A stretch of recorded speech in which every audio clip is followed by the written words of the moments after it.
Hello everyone, तो कैसे हो आप सभी लोग। मैं हूं चेतन चतुर्वेदी और आप देख रहे हैं CHC education by Chetan sir.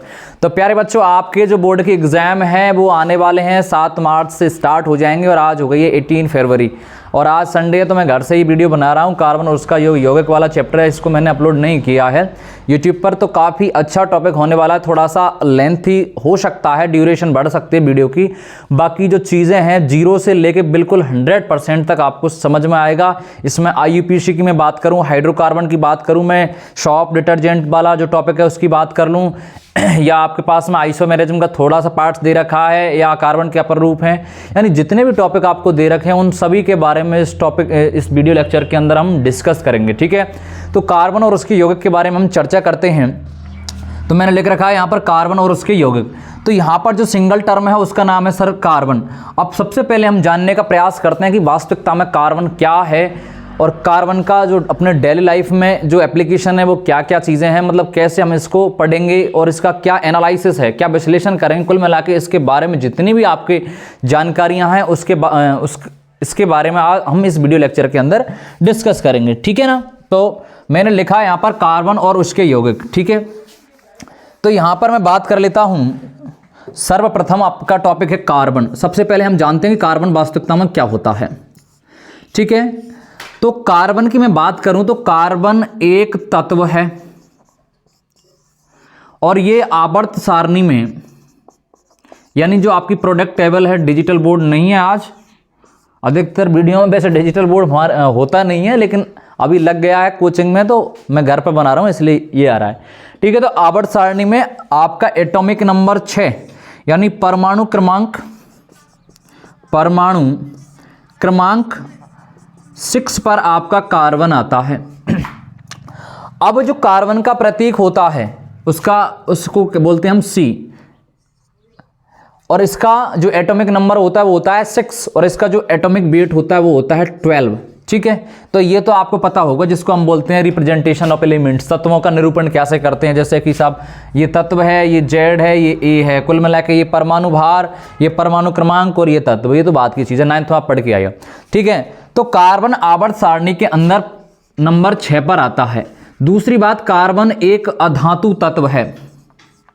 कैसा तत्व है? अधातु। इससे पहले मैंने आपको पढ़ा दिया धातु और अधातु वाला चैप्टर की जो इलेक्ट्रॉन देते हैं वो धातु कहलाते हैं, जो इलेक्ट्रॉन लेते हैं अधातु कहलाते हैं, जो दोनों का काम करते हैं वो धातु कहलाते हैं। तो वो हम डिस्कस कर चुके हैं। तो ये अधातु तत्व है। अब इसके हम बेसिक गुण की बात करें तो कार्बन की अगला टॉपिक है अपने पास छोटा सा संयोजकता, और संयोजकता होती है 4। अब 4 कैसे होती है? तो हमने 9th क्लास में ये पढ़ा था कि किसी तत्व के बाह्यतम कोश में उपस्थित इलेक्ट्रॉनों की जो संख्या होती है हम उसको संयोजकता कहते हैं।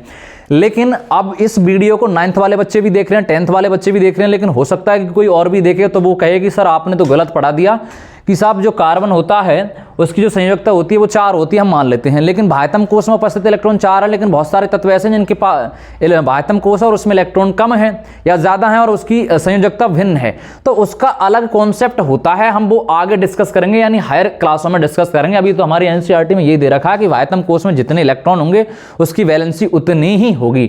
तो कार्बन की संयोजकता होती है 4, और 4 संयोजकता होने के कारण इसको बोलते हैं हम चतुसंयोजी। कौन सा बोलते हैं बेटा? चतुसंयोजी तत्व हम इसको कह देते हैं। अर्थात ये 4 संयोजकता साझा करता है। ठीक है, तो मैं जैसे जनरली बना लेता हूं, ये कार्बन, इसका एक वैलेंसी ये, एक वैलेंसी ये, एक वैलेंसी और एक वैलेंसी ये। अब हम जानते हैं कि एक बंध में नंबर ऑफ इलेक्ट्रॉन कितने होते हैं? तो 2 होते हैं। तो जैसे कि मैं मेथेन की बना देता हूं, एक हाइड्रोजन ये वाला, एक ये वाला, एक ये और एक ये। ठीक है, ये हमने बना दिया। अब यहां पर कार्बन की जो 4 संयोजकता हैं वो संतुष्ट हैं, पूरी हैं हाइड्रोजन एटम से। तो एक बॉन्ड में कितने इलेक्ट्रॉन होंगे? तो 2 होंगे। तो यहां पर नंबर ऑफ बॉन्ड कितने हैं? तो 4 बंध हैं। तो यानी 4 बंध हैं आपके पास। तो 4 बंध में इलेक्ट्रॉन कितने होंगे बेटा? 8 इलेक्ट्रॉन होंगे। और जब जिस किसी तत्व के बाह्यतम कोश में यानी वो 8 इलेक्ट्रॉन प्राप्त कर लेता है तो वो स्थायित्व को प्राप्त करता है। तो पहली चीज तो ये है कि आवर्त सारणी के अंदर अधातु तत्व होता है कार्बन, परमाणु क्रमांक नंबर 6 होता है और इसको हम प्रदर्शित करते हैं C से। ठीक है, और इसकी संयोजकता होती है 4। अब आगे NCERT में एक शब्द दे रखा है जिसका नाम है श्रृंखलन, और श्रृंखलन को हम इंग्लिश में बोलते हैं कैटानेशन, कि कैटानेशन वास्तविकता में होता क्या है। बहुत सारी जो आपकी ट्रांसलेशन फॉर्म में हम इसको देखेंगे तो कैटानेशन दे रखा है या कैटानेशंस या कैटाशंस दे रखा है, तो वो बात की चीजें हैं। कुल मिला के श्रृंखलन के हम बारे में डिस्कस कर लेते हैं, ठीक है। अब हमने यहां तक पढ़ लिया, कार्बन के बारे में ही हम ये गुणधर्म पढ़ेंगे, उसके बाद में हम धीरे धीरे सारी चीजें डिस्कवर करेंगे। लेकिन थोड़ा सा हमने पिछले सिलेबस में यदि मैं बात करूं तो वहां पर एक टॉपिक था साहब कि जो इससे पहले वाला सिलेबस था कि जो कार्बन है इसका एक सिद्धांत चलता था, जैव शक्ति सिद्धांत, अब भी है। तो उसका कॉन्सेप्ट थोड़ा सा, जैसे इसमें एनसीईआरटी में एक छोटा सा शब्द दे रखा है, मैं बिल्कुल किताब की बात करूंगा जो आपकी बुक है, यानी लाइन टू लाइन मैं आपको पढ़ाने वाला हूं इस लेक्चर के अंदर। तो वहां पर एक शब्द दे रखा है कि साहब प्रथम कार्बनिक यौगिक कौन था। तो इससे पहले की चर्चा ये है कि एक साइंटिस्ट थे जिनका नाम था बर्जीलियस। क्या नाम था भाई? बर्जीलियस। और बर्जीलियस बहुत ही अच्छे प्यारे साइंटिस्ट थे, इन्होंने ऑर्गेनिक केमिस्ट्री में बहुत बड़ा योगदान दिया था। That is the single scientist are very important role play in organic chemistry is Berzelius. अब बर्जीलियस ने एक सिद्धांत दिया था और उस सिद्धांत का नाम क्या है बच्चों? जिसका नाम है जैव शक्ति सिद्धांत। जैव शक्ति सिद्धांत। आप 11th में जाओगे तो वहां पे थोड़ा सा पूरा दे रखा है आपको, थोड़ा सा क्या पूरा दे रखा है, और इसको बोलते हैं हम बीटल फोर्स थ्योरी। थोड़ा सा मैं डिस्कस करूंगा। तो इन्होंने ये बात कही थी कि जो कार्बनिक पदार्थ होते हैं उनका निर्माण केवल और केवल शारीरिक संरचना यानी लिविंग ऑर्गेनिज्म या लिविंग बॉडी के अंदर ही संभव होता है, लैबोरेटरी के अंदर हम इसको नहीं बना सकते। ये बर्जीलियस का स्टेटमेंट था। और बर्जीलियस का एक शिष्य था, उसका नाम था वोलर, और ये थोड़ा सा मेरी तरह कह लूँ, मैं आपकी तरह कह लूँ, एक क्रिएटिव माइंड वाला बंदा था। इसने बोला कि सर आपका स्टेटमेंट मुझे ठीक लगा लेकिन मैं इससे थोड़ा सा संतुष्ट नहीं हूँ, बिकॉज ऑफ यहाँ पर जो चीज़ें हैं कि उन्होंने बोला कि लिविंग बॉडी के अंदर ही निर्माण होगा, ऐसा तो हो नहीं सकता। तो इन्होंने क्या किया, एक कंपाउंड उठाया और उसका नाम था NH4CNO, अमोनियम साइनेट, और अमोनियम साइनेट को इसने टेम्परेचर दिया और एक कंपाउंड प्राप्त किया जिसका नाम था NH2C डबल बॉन्ड NH2, और इसको बोलते हैं हम यूरिया। क्या बोलते हैं? यूरिया बोलते हैं। अब यूरिया का जो कॉन्सेप्ट होता है वो क्या होता है उसके बारे में हम डिस्कस आगे करने वाले हैं।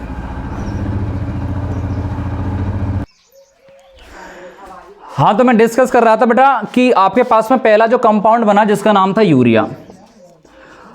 यूरिया संश्लेषित कंपाउंड था, यानी जो स्टेटमेंट था आपका बर्जीलियस का बीटल फोर्स थ्योरी जैव शक्ति सिद्धांत, इसको कहीं ना कहीं खंडित कर दिया था। किसने? वोलर ने। और बोला सर आपकी बात गलत थी, और साइंस में जो चीजें होती हैं वो अस्थायी होती हैं, अनस्टेबल होती हैं, यानी चेंज होती रहती हैं। यदि किसी ने कह दिया कि साहब पृथ्वी की आकृति चपटी है, कि पृथ्वी की आकृति साहब ये है, जो भी चीजें हैं, तो कहीं ना कहीं साइंटिस्ट आएगा और उसको क्या करेगा? खंडन करेगा, और उसको बिल्कुल उसकी जो त्रुटि है उसको त्रुटि रहित बनाएगा, और हो सकता है कि उससे भी कोई त्रुटि रह जाए, तो उन चीजों के बारे में डिस्कस करेगा। तो प्रथम कार्बनिक यौगिक आपके पास में यूरिया बन गया। तो एनसीईआरटी में दे रखा है कि प्रथम संश्लेषित कार्बनिक यौगिक कौन सा था? तो साहब यूरिया था, जिसका आपका IUPAC में बात करूं तो IUPAC नाम होता है अमीनो, क्या नाम होता है? अमीनो मैथेनेमाइड। अब क्यों होता है? क्योंकि यहाँ पर जो NH2 ग्रुप हैं इसको बोलते हैं एमिनो। क्या बोलते हैं? एमिनो ग्रुप बोलते हैं। और दूसरा कार्बन में कौन सा ग्रुप है? तो कीटोन ग्रुप है, ठीक है, आइड लगा दे, और सिंगल कार्बन को बोलते हैं मैथो अमीनो मैथेनोआइड, हमने इसको कह दिया, ठीक है। तो कुल मिला के कार्बन के बारे में हम डिस्कस कर रहे थे। दूसरी बात, कार्बन चतुसंयोजी तत्व होता है, इसकी संयोजकता होती है 4। थोड़ा सा बेटा मैं घर पे वीडियो बना रहा हूं तो हो सकता है कि आपको वॉइस ओवर की प्रॉब्लम आए, तो थोड़ा सा मैनेज कर लीजिएगा, ठीक है। बाकी हम आगे डिस्कस करते हैं कार्बन के अगले गुणधर्म के बारे में, और कार्बन का अगला गुणधर्म आता है और उसका नाम क्या है? श्रृंखलन। क्या नाम है बच्चों? श्रृंखलन बहुत ही अच्छा इसकी प्रॉपर्टीज है कि कार्बन, जैसे मैं हूं, जो मेरी बात बताऊं कि मेरे अंदर क्या है, एक मिनट थोड़ा सा पॉज करना, वॉइस ओवर थोड़ा सा प्रॉब्लम कर रहा है।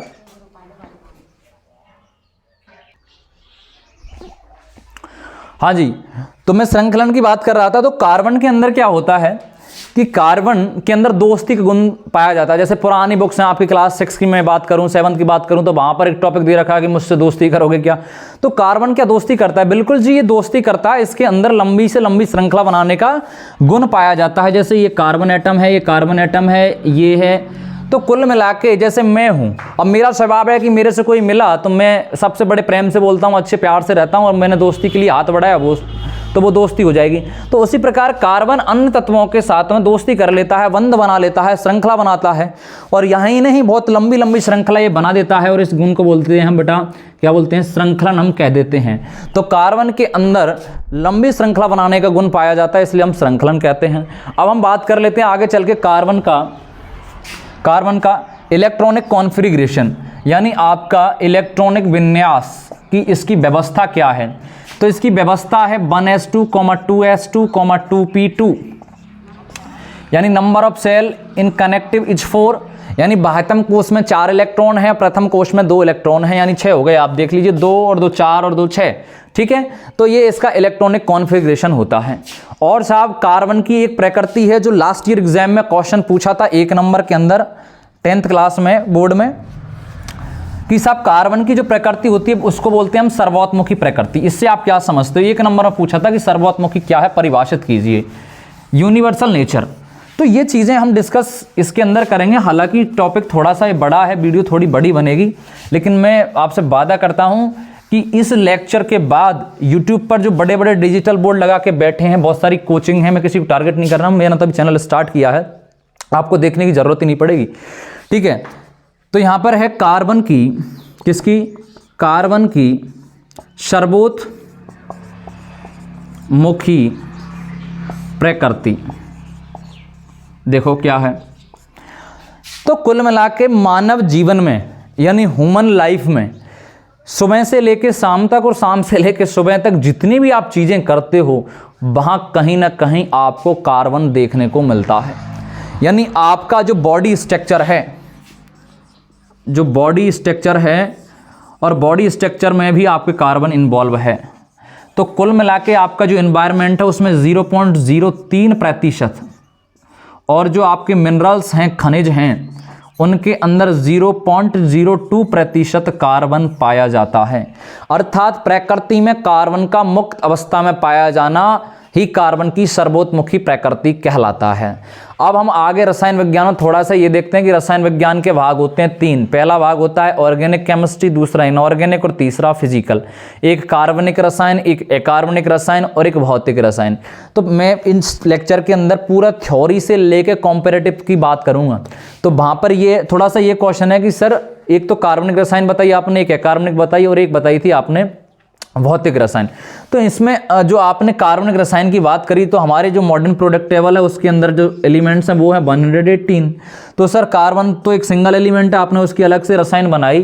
तो इसका रीज़न ये है कि यदि मैं बात करूं तराजू की, तराजू तो आप सब जानते होगे ना, अरे जानते हैं भाई, सब जानते हैं। तो इधर मैंने कार्बन को रख दिया और इधर ऑल को रख दिया, यानी एक तरफ 117 तत्व और दूसरी तरफ अकेला कार्बन, यानी कार्बन इतने यौगिक बना देता है जितने ये 117 नहीं बना पाते। इस कारण हमने एक अलग से केमिस्ट्री बनाई जिसका नाम है कार्बनिक रसायन, ठीक है।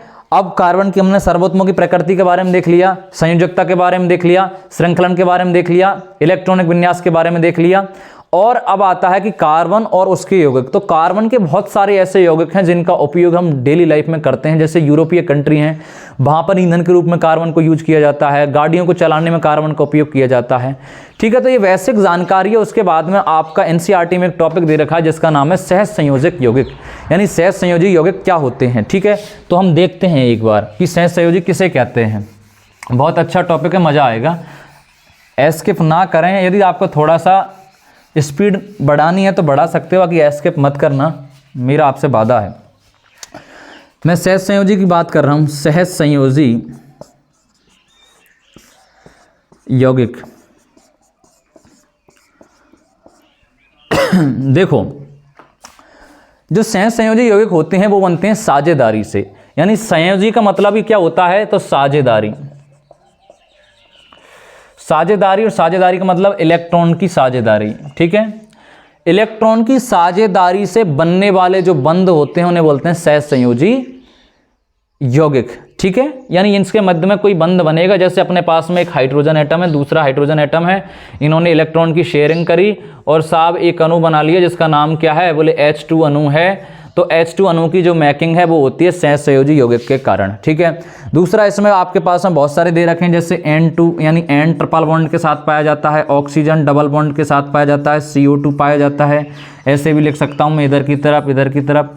तो कुल मिला के यहाँ पर जो टॉपिक था सहसंयोजी ज़्यादा इंपॉर्टेंट नहीं है, एग्जाम में नहीं पूछा जाता है। केवल ये बात ध्यान रखने की इलेक्ट्रॉन की साझेदारी से, और यदि पूछ भी रेयर केसों में पूछा तो नहीं गया, लेकिन पूछ भी लिया जाए तो कोई प्रॉब्लम नहीं है। आप सीधा सीधा लिख देना कि इलेक्ट्रॉन की साझेदारी से बनने वाले जो यौगिक होते हैं उन्हें बोलते हैं सहसंयोजी यौगिक। अब आगे जो कार्बन के बारे में हम डिस्कस करेंगे वो हम इसके इलेक्ट्रॉन डॉट स्ट्रक्चर यानी बहुत सारे टॉपिक्स को हम डिस्कस करेंगे। एक सेकंड पॉज करना।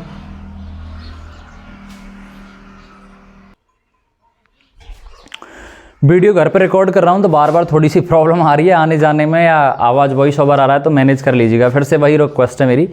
तो सहसंयोजी की हम बात कर रहे थे, फिर इसके बाद में इसकी प्रॉपर्टीज़ हैं कि अंतराणुक बल का मान कम होता है, यानी इनके मध्य में जो इंट्रामोलिकुलर फोर्सेज होता है, जैसे H2 मॉलिक्यूल्स से अपने पास में सिंगल H, इधर सिंगल H, एक एटम या दूसरा एटम, तो इनके मध्य में जो बॉन्डिंग है वो कम होगी, आसानी से टूट सकता है।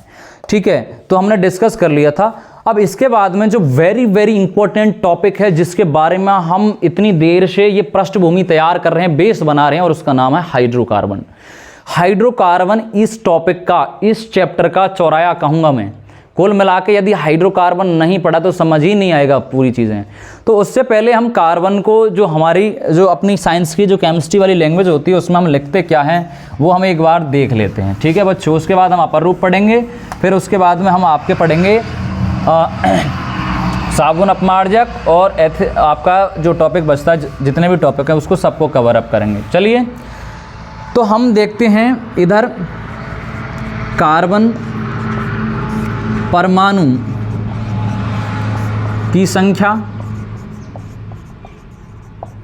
इधर सूत्र।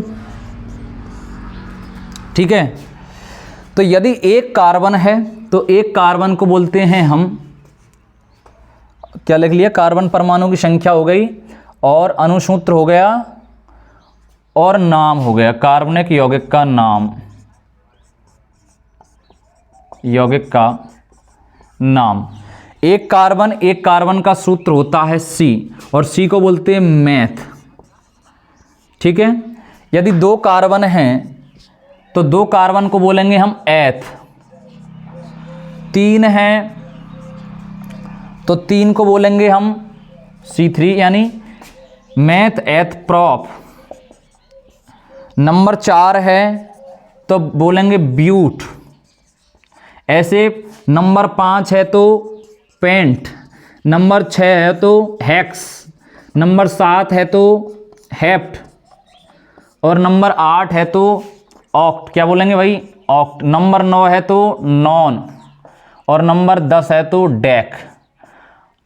अब किस आप 10 तक याद करनी, बिल्कुल 10 तक याद करनी है। यदि आगे याद करना चाहो, जिसको एक्स्ट्रा पढ़ना है, तो 11 को बोलते हैं अनडेक, 12 को बोलते हैं डूडेक, 13 को बोलते हैं ट्राइडेक, और 14 को आगे चल के हम डेक के साथ में जोड़ते चले जाएंगे। तो कार्बन परमाणुओं की संख्या के बारे में हमने डिस्कस यहाँ पर कर लिया कि जो कार्बन है उसको, कितने कार्बन को हम क्या कहते हैं। जैसे मान लीजिए मेरे पास में 2 कार्बन है तो मैं 2 कार्बन को एथ कहूँगा। ठीक है, यानी मैंने लिखा C2 तो मतलब एथ, मैंने लिखा C7 तो मतलब हेप्ट, मैंने लिखा C5 तो बोलूँगा पेंट। तो ये कार्बन परमाणु का क्या है, नामकरण है छोटा सा। अब हम आगे देखते हैं हाइड्रोकार्बन का वर्गीकरण, हाइड्रोकार्बन के बारे में, हाइड्रोकार्बन कहते किसे हैं, वो सारी जानकारी हम डिस्कस करेंगे। चलिए तो हम हाइड्रोकार्बन के बारे में डिस्कस करते हैं।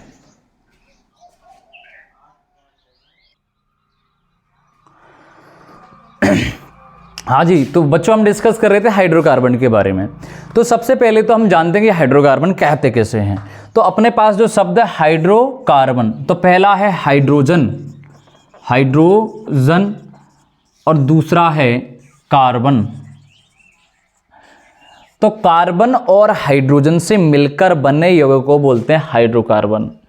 The compound are made carbon and hydrogen, that is known in hydrocarbon. These compound are the made carbon and hydrogen, that is known in hydrocarbon compound. तो हाइड्रोकार्बन आपके होते हैं 2 प्रकार के। अब हाइड्रोकार्बन होते हैं, एक तो होते हैं अचक्रीय और दूसरा होता है चक्रीय। एक होते हैं अचक्रीय तो दूसरा होता है चक्रीय, यानी इनमें कोई भी वलय का मतलब रिंग नहीं पाई जाती और इनके अंदर साहब वलय पाई जाती है। वलय मतलब रिंग, साइकिल पाई जाती है। तो हमने हाइड्रोकार्बन को मुख्य रूप से दो भागों के अंदर हमने बांट दिया। तो कार्बन जो हाइड्रोकार्बन थे उसको दो भागों में बांटा, एक चक्रीय यौगिक, एक अचक्रीय यौगिक। तो अचक्रीय को हमने आगे चल के दो भागों में बांटा, एक तो संतृप्त और दूसरा असंतृप्त।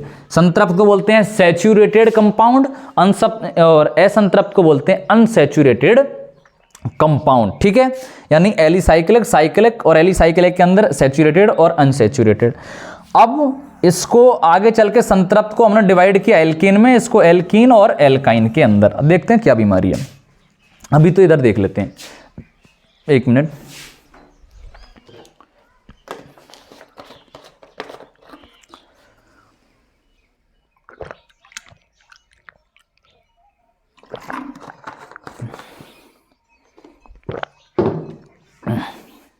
हाँ जी, तो अचक्रीय।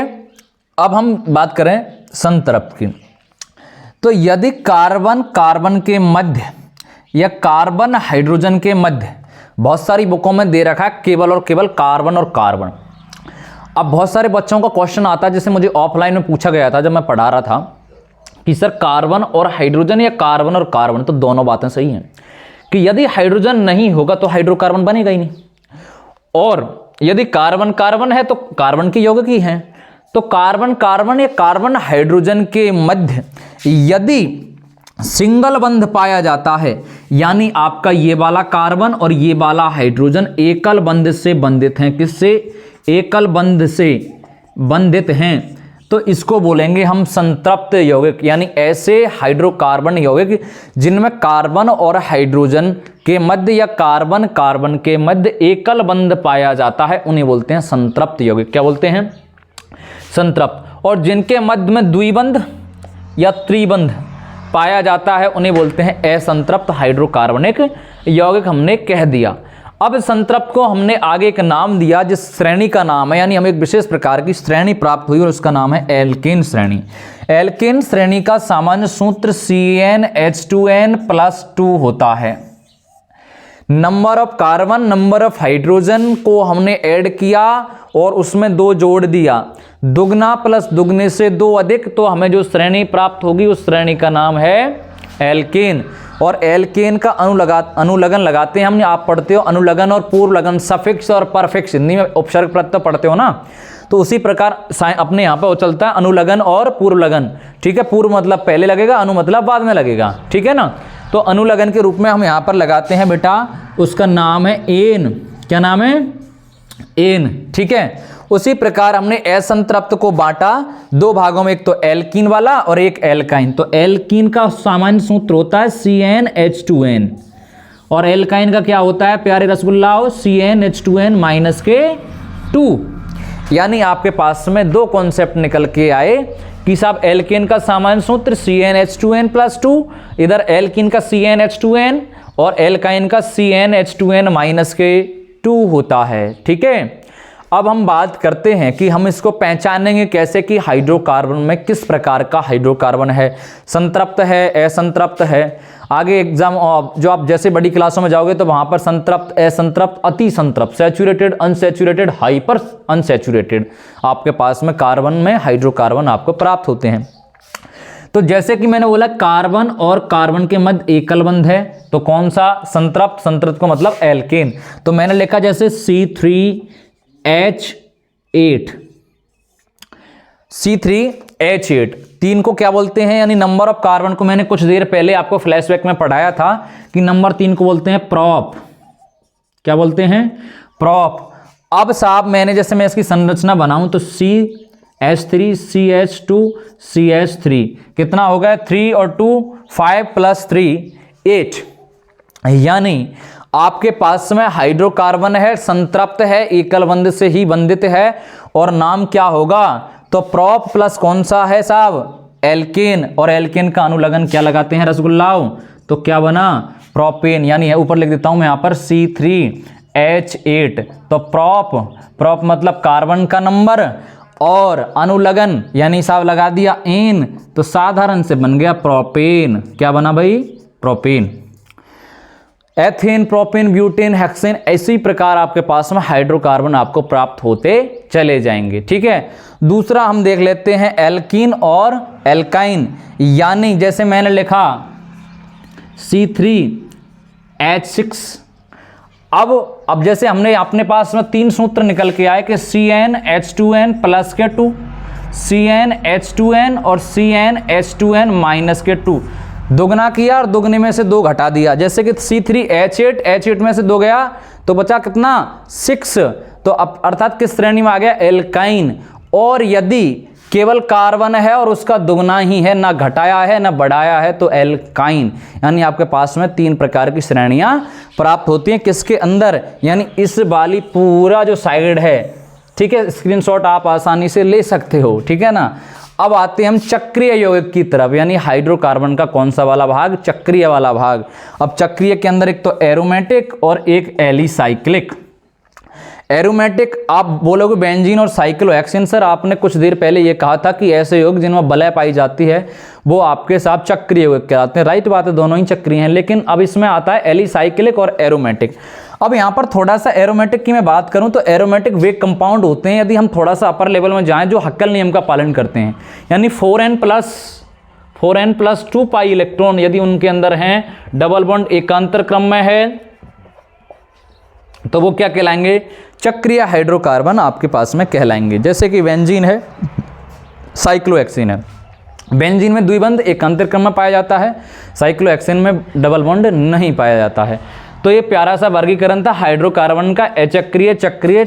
अचक्रीय को 2 भागों में, संतृप्त, असंतृप्त। इधर एरोमेटिक, एलिसाइक्लिक, इसके अंदर संतृप्त में एल्किन श्रेणी प्राप्त हुई जिसका सामान्य सूत्र CnH2n होता है। इधर असंतृप्त में अपने पास 2 श्रेणी प्राप्त हुई जिसमें एल्कीन और एल्काइन प्राप्त होता है। जैसे कि मैं बात करूं, इसका सामान्य सूत्र होता है CnH2n + 2, किसका? एल्केन का। इधर CnH2n - 2 एल्काइन का, CnH2n, और ये होता है एल्कीन का। ठीक है, और ज़्यादा कुछ इसमें है नहीं है। बाकी अब हम आगे थोड़ा सा एक टॉपिक आता है सजातीय श्रेणी या समजातीय श्रेणी। समजातीय श्रेणी क्या होती है तो यहीं से मैं आपको क्लियर करा देता हूँ, कोई भी जटिल टॉपिक नहीं है। मैं क्या कह रहा हूँ, वीडियो को देखते रहना एंड तक। वीडियो देखने के बाद में एक एक कॉन्सेप्ट समझ में आ जाएगा और क्वेश्चन की टाटा बाय बाय हो जाएगी। ठीक है ना। तो समजातीय श्रेणी की मैं बात कर लेता हूँ यहाँ पर। क्या किसकी? समजातीय, समजातीय श्रेणी। अब आप हिंदी तो पढ़ते हो ना रसगुल्ला? बिल्कुल सर पढ़ते हैं। तो समजातीय, सम मतलब समान, जाति मतलब जाति, अर्थात समान जाति की जो श्रेणी होगी समजातीय श्रेणी। दिमाग नहीं लगाना। जैसे कि यानी जिस्म के 2 सदस्यों के मध्य CH2 ग्रुप का अंतर पाया जाता है, यानी जो 2 क्रमागत सदस्य हैं और उनमें CH2 का अंतर पाया जाता है। ठीक है, उसको बोलते हैं समजातीय श्रेणी। जैसे मैंने लिखा C2H6, C3H8, अब 2 मैंने नाम लिख दिए, तो यहाँ पर क्या बोला? CH2, यानी कितने कार्बन? 1 कार्बन होना चाहिए, और हाइड्रोजन में अंतर कितने का आना चाहिए? अरे 2 का आना चाहिए। तो यहाँ पर कितने थे? 6। यहाँ पर कितने थे? 8 में से 6 गए तो कितने बचे? अरे 2 बचे। सबट्रैक्ट करना तो हम जानते हैं। अरे बिल्कुल जानते हो, आप तो बहुत ज़्यादा इंटेलिजेंट हो। तो CH2 ग्रुप का यदि अंतर आता है तो उसको बोलते हैं समजातीय श्रेणी। क्या बोलते हैं रसगुल्लाओ? समजातीय श्रेणी। कहीं भी दिमाग लगाने की जरूरत नहीं है। यदि पूछ लेता है तो कार्बनिक यौगिकों की ऐसी श्रेणी जिसमें 2 क्रमागत सदस्यों के मध्य CH2 का अंतर पाया जाता है क्या कहलाती है? समजातीय श्रेणी कहलाती है। लेकिन समान ही जाति की होना चाहिए, जैसे एल्कीन की हो, एल्काइन की हो, या एल्केन की हो, एल्कोहल की हो, कार्बोक्सिलिक अम्ल की हो, कीटोन की हो, एल्डिहाइड की हो, किसी भी फंक्शनल ग्रुप की हो, लेकिन CH2 ग्रुप का अंतर मिलता है, समान होते हैं, दैट इज समजातीय श्रेणी। आशा करता हूं यहां तक की पूरी जानकारी क्लियर हो गई होगी। आगे हम थोड़ा सा एक टॉपिक आता है इलेक्ट्रॉन डॉट स्ट्रक्चर, यानी हम इलेक्ट्रॉन बिंदु संरचना के बारे में डिस्कस करेंगे। अब बिंदु संरचना में कुछ भी नहीं है, 1% दिमाग नहीं लगाना है। केवल और केवल यदि किसी तत्व के पास इलेक्ट्रॉन की कमी है, अधिकता है, तो उसका आदान प्रदान करवा के साझा करवा देना है और अष्टक को पूरा करवा देना है। यानी ऑक्टेंट रूल जो लुईस और कौंसल ने दिया था, अरे किसने दिया था? पढ़ के आए हो 9th में? लुईस और कौंसल ने जो नियम दिया था उसके अनुसार 8 इलेक्ट्रॉन करवा दो किसमें? वायतम कोष में, और जब 8 इलेक्ट्रॉन हो जाएंगे तो स्थायी हो जाएगा। अरे एक उदाहरण ले लेता हूँ, मैं खाता हूँ साहब 4 रोटी, एक बंदा खाता है 8 रोटी। अब उसको जब तक तुम 8 रोटी नहीं दोगे तो वो क्या उसकी भूख खत्म होगी? ना तो उसकी भूख पूरी हुई और ना अधूरी रह गई। मतलब कुल मिला के उसको बैलेंस करने के लिए नंबर ऑफ चपाती पूरी करनी है। उसी प्रकार किसी भी तत्व को संतुष्ट करने के लिए 8 इलेक्ट्रॉन होना ही जरूरी है, ठीक है, अकॉर्डिंग टू लुईस और कौसल, ठीक है। तो 8 इलेक्ट्रॉन को पूरा करवाना है। अब इसमें दे रखा है एक तो एथीन, एक इथाइन, एक एथेन, एक मैथेन, एक प्रोपेन। अरे नॉर्मल सी चीजें हैं, मैं आपको 2-3 है बता देता हूं, उसके बाद आप देख लेना। उसके बाद में आपका अगला टॉपिक आएगा साबुन और अपमार्जक, अपर रूप, और उसके बाद में आपका कार्बोक्सिलिक एसिड के अंदर एथेनोइक एसिड, और एल्कोहल में आपका एथेनॉल। और tata bye bye this topic, okay.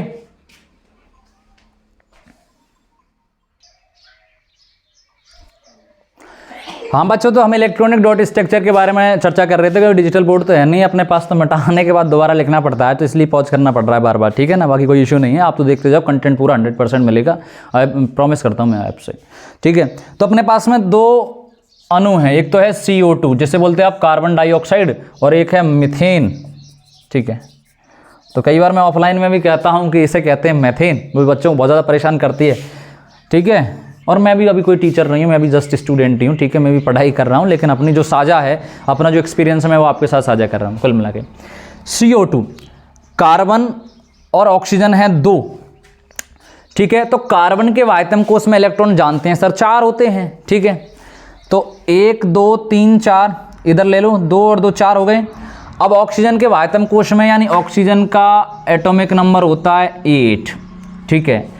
यानी जितना परमाणु क्रमांक उतनी संख्या में इलेक्ट्रॉन, यदि उदासीन अणु है तो, यदि उदासीन है तो इलेक्ट्रॉन भी उतने ही पाए जाएंगे। तो मैं लिखूं 1s2 2s2 और 2p4 कितना हो गया? हाँ 8 हो गया भाई, 2 और 2 4 और 4 8, ठीक है। सॉरी।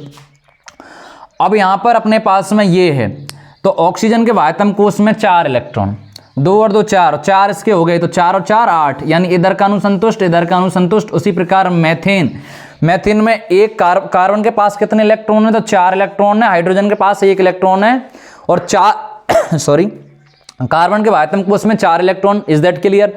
अब हाइड्रोजन का एटॉमिक नंबर कितना होता है? अरे हाइड्रोजन का एटॉमिक नंबर होता है 1, तो 1 प्रोटॉन 1 ही इलेक्ट्रॉन।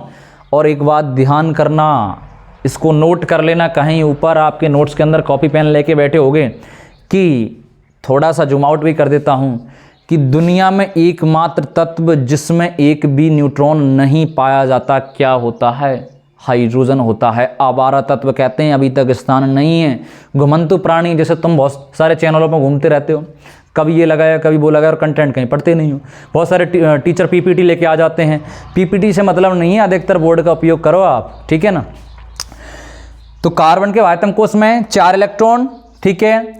इधर आपके पास हाइड्रोजन 1 इलेक्ट्रॉन, तो जब 4 हाइड्रोजन है तो कितने इलेक्ट्रॉन? 4। और कार्बन के पास ऑलरेडी कितने हैं? बोले 4, तो 4 और 4 सीधी सी बात है, गणित है 8, अर्थात स्थाई। उसी प्रकार बहुत सारे कंपाउंड हैं जिसकी इलेक्ट्रॉनिक डॉट स्ट्रक्चर हम बना लेते हैं, ठीक है। सबसे पहले कार्बन की बेसिक प्रॉपर्टीज के बारे में अध्ययन किया था, उसके बाद में हमने डिस्कस किया था हाइड्रोकार्बन्स की पृष्ठभूमि तैयार की, फिर हाइड्रोकार्बन का वर्गीकरण, फिर हमने उसकी एग्जाम्पल देखे थे, सजातीय श्रेणी। और यहाँ पर हमने अभी डिस्कस किया है जस्ट इलेक्ट्रॉन, क्या किया है बच्चों? इलेक्ट्रॉन बिंदु संरचना। क्या किया है?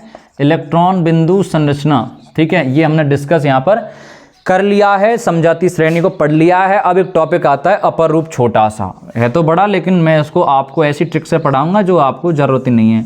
अपर रूप, अपर रूप, देखो अपर रूप का मतलब क्या होता है? एक ही तत्व के बेरूप, कौन से रूप? जिसके भौतिक गुणधर्म अलग अलग लेकिन रासायनिक गुणधर्म कैसे हों? समान हों, क्या कहलाते हैं? अपर रूप कहलाते हैं।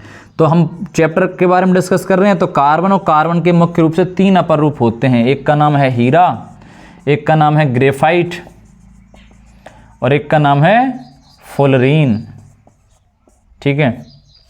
ये 3 नाम हमने यहाँ पर पढ़ लिए, कुछ नहीं है, रटना है, थ्योरी है, कोई कॉन्सेप्ट नहीं है। ज़्यादातर कठोरतम पदार्थ होता है, शुद्ध क्रिस्टलीय रूप होता है, ये विद्युत का चालन कर देता है क्योंकि ग्रेफाइट के अंदर मुक्त इलेक्ट्रॉन पाए जाते हैं। इधर फुलरीन की खोज बकमिंस्टर ने की साहब, C60 के रूप में पाया जाता है। फुटबॉल जैसी संरचना होती है, जटिल होती है, रटना है, पढ़ लेना है, रटना नहीं मतलब पढ़ लेना है। वैसे मैंने तुम्हें यहीं क्लियर कर दिया, स्ट्रक्चर पूछता नहीं है, और थोड़ा सा बनाना चाहो टाइम है तो रफ कॉपी में बना लेना 1-2 बार, ठीक है। ये अपर रूप के बारे में हमने यहाँ पर डिस्कस कर लिया है। अब हमारे पास हाइड्रोकार्बन आ गए, और अब की बार जो अपडेटेड सिलेबस है अकॉर्डिंग टू RBSc ब्लूप्रिंट, तो वहाँ पर जो IUPAC है उसका रोल बहुत कम है, मतलब मैं कहूँ तो बहुत ही छोटा रूप है, माइक्रोफॉर्म है, लेकिन फिर भी मैं आपको थोड़ा सा IUPAC के बारे में बता देता हूँ। चलिए IUPAC क्या होती है देखो एक बार देख लेते हैं, उसके बाद में आपका छोटा सा टॉपिक बचेगा सापोन अपमार्जक, विषम परमाणु वगैरह जो NCERT की लाइन टू लाइन है। 50 मिनट की क्लास होगी खींच के, या 40-50, अभी तो मैंने ड्यूरेशन देखी नहीं है, आराम से देख लेना, ठीक है। तो सबसे पहले मैं लिख रहा हूँ यहाँ पर कार्बनिक यौगिकों की नामकरण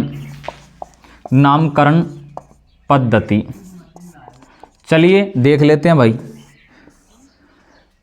नॉमेनक्लेचर ऑफ ऑर्गेनिक कंपाउंड, तो नामकरण क्या होता है? नामकरण का मतलब नाम रखते हैं। मेरा नाम चेतन है, आपका नाम क्या है? कमेंट में ज़रूर बताइएगा कि आपका नाम क्या है। चलिए, तो इसी प्रकार जैसे हमारे माता पिता ने हमारे नाम रखे उसी प्रकार हम भी कार्बनिक यौगिकों का नाम रखेंगे। तो पहले के ज़माने में क्या होता था? पहले के ज़माने मतलब कुछ साल पहले, ऐसा नहीं है कि साहब हम बिल्कुल उधर चले जाएं, बिल्कुल बैक की सब मानवता आया था अफ्रीका में फलाना फलाना। तो कार्बनिक यौगिकों के नामकरण की हम पद्धति के बारे में बात कर लेते हैं रसगुल्लाओं। तो सबसे पहले एक पद्धति आई थी जिसका नाम था रूढ़ पद्धति।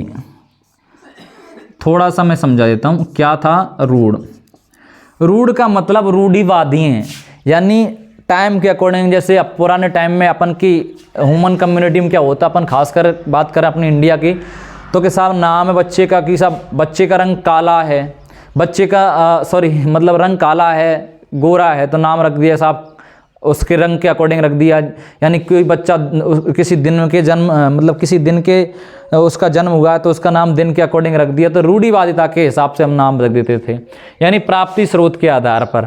ठीक है। दूसरी पद्धति आई आपकी जिसका नाम था व्युत्पन्न पद्धति, यानी थोड़ा सा चेंज आउट इसमें इन्होंने किया। जैसे कि पुराने टाइम में साहब नाम चलते थे कि किसी का नाम था साहब जैसे कि नाम था नारायण दास, तो थोड़ा सा जटिल नाम है, फिर थोड़ा चेंज हुआ, उसका नाम आया दास, हटा दिया नारायण। अब साहब ट्रेंड बदला और जैसे जैसे समय परिवर्तित हुआ तो अपने पास एक IUPAC international union pure applied chemistry रासायनिक शुद्ध विशुद्ध नामकरण संघ की जो बात करते हैं, जिसे हम जिनेवा भी बोल देते हैं। क्या बोलते हैं? जिनेवा पद्धति। क्यों बोलते हैं? क्योंकि स्विट्जरलैंड है, उसकी राजधानी है, कैपिटल है, उसका नाम है जिनेवा, और जिनेवा में इसका मुख्यालय है। ठीक है।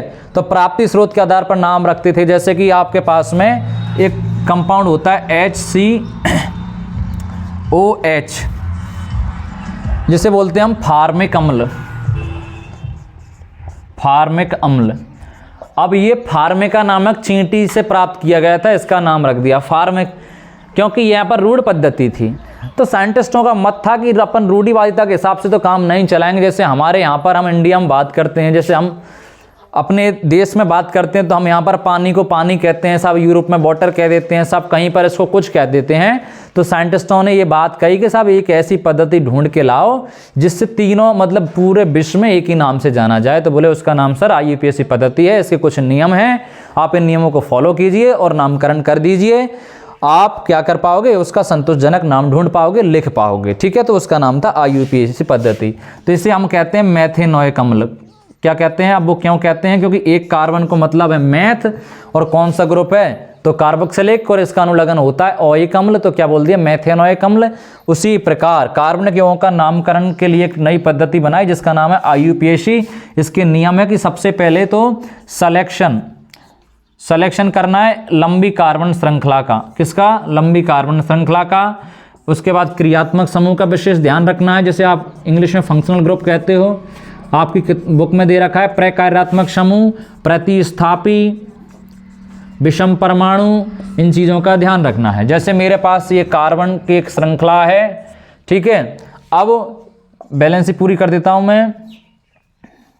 CH3 CH2 CH2 C2H5 और यहां पर लिख दिया COOH, सॉरी इधर मैंने लिख दिया यहां पर CH3 और यहां पर CH3। ये अपने पास एक कार्बनिक यौगिक की नाम अपन जनरली देख लेते हैं। तो सबसे पहले तो एक लंबी कार्बन श्रृंखला का चुनाव कर लेना है, ठीक है। तो कर लीजिए आप, कहीं से भी अंकन कर लीजिए। फिर अंकन वहां से किया जाएगा जहां से प्रतिस्थापी नजदीक हो या आपका क्रियात्मक समूह नजदीक हो। क्रियात्मक समूह को पहले प्राथमिकता देते हैं। जिस प्रकार हम घर में चाय बनाते हैं और वहां पर बड़े बुजुर्ग यदि इकट्ठा बैठे हुए हैं तो सबसे पहले चाय हम उसको देंगे जो सबसे ज़्यादा उम्र दराज होगा। लेकिन वहां पर भी ऐसे हैं कि मान लीजिए 4 बुजुर्ग हैं और चारों की उम्र सेम है, तो हम यहाँ पर उसी प्रकार मान लीजिए क्रियात्मक समूह और क्रियात्मक समूह में भी की वरीयता क्रम का ध्यान रखेंगे अकॉर्डिंग टू अल्फाबेटिक लेटर के हिसाब से। कि जैसे हमने चाय बनाई, अब वहाँ पर हमारे दादाजी हैं और हमारे नाना जी हैं, तो दादाजी जो घर के आदमी, नाना जी तो रिश्तेदार है ना, तो सबसे पहले चाय किसको देंगे? नाना जी को देंगे। बात समझ में आई नहीं आई? तो उसी प्रकार यहाँ पर हम क्या करेंगे बच्चों कि नामकरण करेंगे। नामकरण में अंकन करेंगे और अंकन उस तरह से किया जाएगा जहाँ पर से कार्बनिक जो आपका प्रकारात्मक समूह है वो नज़दीक हो। अब मान लीजिए प्रकारात्मक समूह नहीं है, यानी दादाजी और नाना जी नहीं है, तो किसको दीजिए? चाचा जी को दीजिए, पिताजी को दीजिए, उसके बाद में उसका डिस्ट्रीब्यूशन कर दीजिए। मैं एग्जाम्पल दे रहा हूँ आपको समझने के लिए, कहाँ तक पहुँच जाता हूँ मैं, ठीक है। तो यहाँ से 1 2 3 4, ठीक है। अब नंबर 2 पर क्या है? प्रतिस्थापी, तो मैंने लिखा 2। अब एक है मेथिल और एक है एथिल, तो अल्फाबेटिक क्रम में कौन आता है पहले? तो एथिल आता है। तो 2 एथिल कॉमा क्या 2 मेथिल, कितने कार्बन? 5, तो पेंट, और प्लस क्या है? सिंगल बॉन्ड, तो पेंटीन। तो 2 एथिल 2 मेथिल पेंटीन। एक नॉर्मल सी कहानी है, नामकरण कर लेना। एनसीईआरटी में ज़्यादा कुछ है नहीं है, और नहीं इसकी एक अलग से वीडियो बना दूंगा। कमेंट कर देना नीचे कि IUPAC पद्धति के लिए हमें अलग से वीडियो चाहिए। We want a special video for the nomenclature of organic compound is IUPAC method, वो अलग से बना देंगे, ठीक है। तो ये आपके नामकरण की पद्धतियाँ थीं।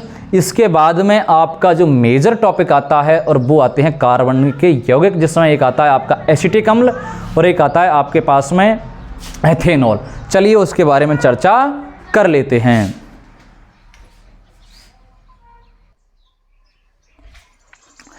चलिए, तो हम डिस्कस कर रहे थे कार्बनिक के रासायनिक गुणधर्म के बारे में, जिसमें मैंने आपको एसिटिक एसिड के बारे में बोला था और एथेनॉल के बारे में बोला था। तो हम पहले जानते हैं कि कार्बन का जो दहन होता है, कंपोजिशन होता है, वो कैसे होता है। चैप्टर नंबर 1 ध्यान रखिएगा, कौन सा? रासायनिक अभिक्रिया और रासायनिक समीकरण। जो रासायनिक अभिक्रिया रासायनिक समीकरण था, Hindi medium, pure Hindi medium पढ़ा रहा हूँ। केमिकल रिएक्शन और केमिकल इक्वेशन वहाँ पर बताया था बार बार आपको कि जब कार्बन की अभिक्रिया ऑक्सीजन से कराते हैं तो CO2 बनती है। तो कार्बन का दहन कराते हैं तो यहाँ पर क्या बेटा? जल और ऊष्मा निकलती है।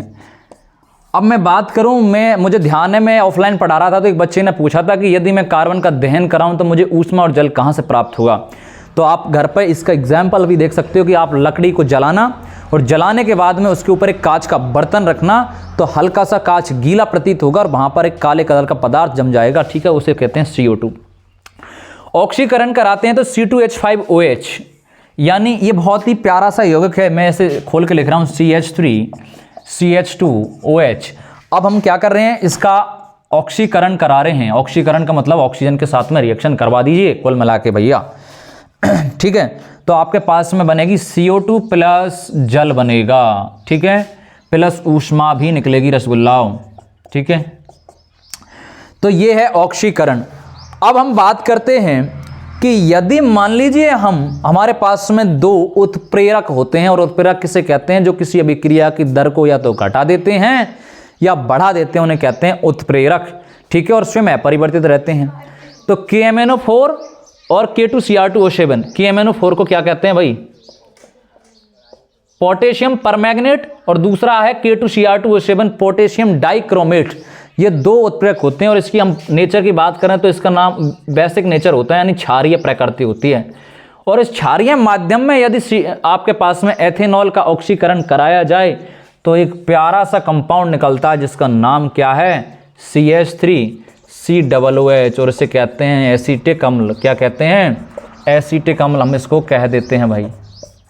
जो किस में पाया जाता है, बोले सिरका विनेगा में पाया जाता है। पढ़ाया था सेकंड चैप्टर में अम्ल और क्षार वाले में।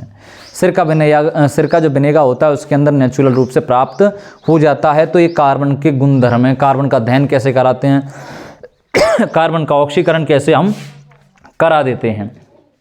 आगे आपके पास में 2 रिएक्शन आती हैं मोस्ट, एक तो संकलन अभिक्रिया और एक प्रतिस्थापन। यानी वनस्पति तेलों को आप एल्कीन का क्या कराओगे, बी हाइड्रोजनीकरण कराओगे। प्रकाश की उपस्थिति में सूर्य का प्रकाश डाल दीजिए तो वहाँ पर आपको बन जाएंगे एल्कीन। ठीक है, वनस्पति घी से वनस्पति तेल। उल्टा तो नहीं बोल दिया, कमेंट करके बताना। चलो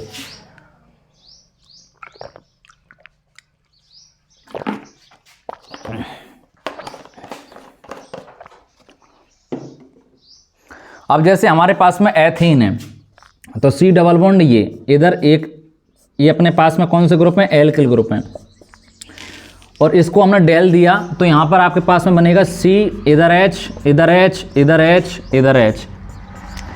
यानी मैं इधर लिख रहा हूँ यहाँ पर, थोड़ा सा यदि नहीं दिखा हो तो मुझे पता नहीं है बोर्ड का रेशो क्या है।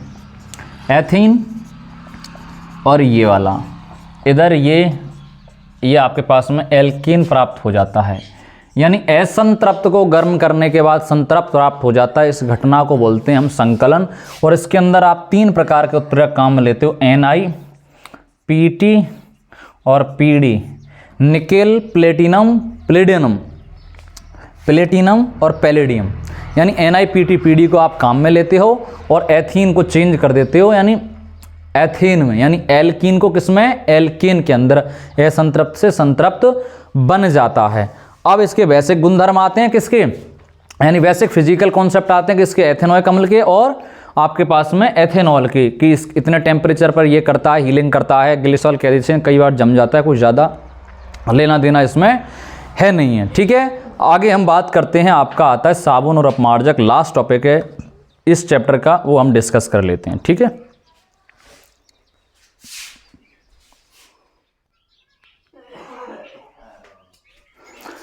हाँ जी बच्चों, तो हम डिस्कस कर रहे थे, लास्ट टॉपिक चल रहा था आपका साबुन और अपमार्जक। कुछ भी नहीं है क्योंकि रिवीजन वाली क्लास थी, बोर्ड एग्जाम को देखते हुए 40-45 मिनट की ड्यूरेशन है। पूरा टॉपिक मैंने इसको 1 शॉट में ख़त्म करा दिया है। और वैसे यदि मैं बात करूं तो लगभग इसके लिए चाहिए 2 घंटे। 2 घंटे मैंने टॉपिक ख़त्म ही नहीं होगा, लेकिन मैंने आपको बिल्कुल रिवीजन फॉर्म में इसको पढ़ाया है।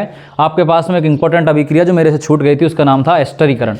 एस्टरीकरण क्या होता है कि जब आप एथेनॉइक अम्ल की अभिक्रिया एथेनॉल के साथ कराते हो तो फलों के समान गंध वाला एक यौगिक प्राप्त होता है जिसका नाम क्या है, एस्टर नाम होता है।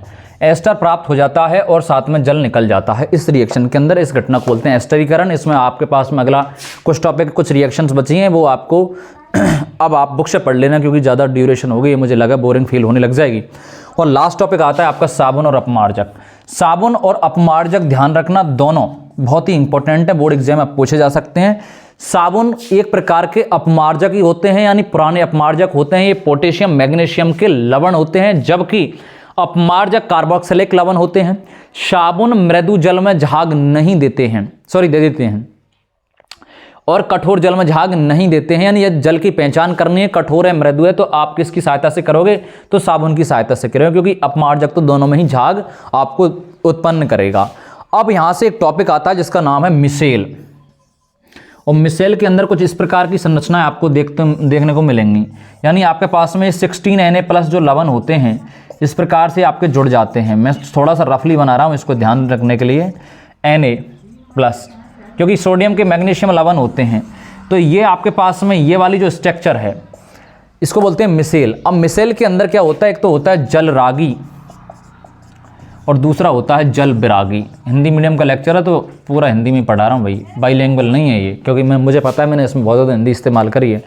जलरागी जो जल में घुल जाता है वो जलरागी, जो जल में नहीं घुलता है वो जल विरागी इस तरह कहलाता है। जब हम बहुत ज़्यादा समय तक अपने कपड़ों को वॉश नहीं करते हैं और उनके ऊपर वसा युक्त तेलीय पदार्थों की परत जम जाती है, जिसे हम मिशेल या मैल कहते हैं, उसको निकालने के लिए साबुन और अपमार्जक का उपयोग किया जाता है। ज़्यादा अंतर नहीं है, कठोर जल में झाग नहीं देता, मृदु जल में झाग देता है, कठोर दोनों में देता है। पोटेशियम लवण होते हैं, कार्बोक्सिलिक लवण होते हैं, सल्फोनेट लवण होते हैं। इसके अलावा मैं बात करूं, साबुन यदि जल की पहचान करनी है तो साबुन की सहायता से करते हैं, ठीक है। और इनका उपयोग शैम्पू बनाने के लिए भी किया जाता है।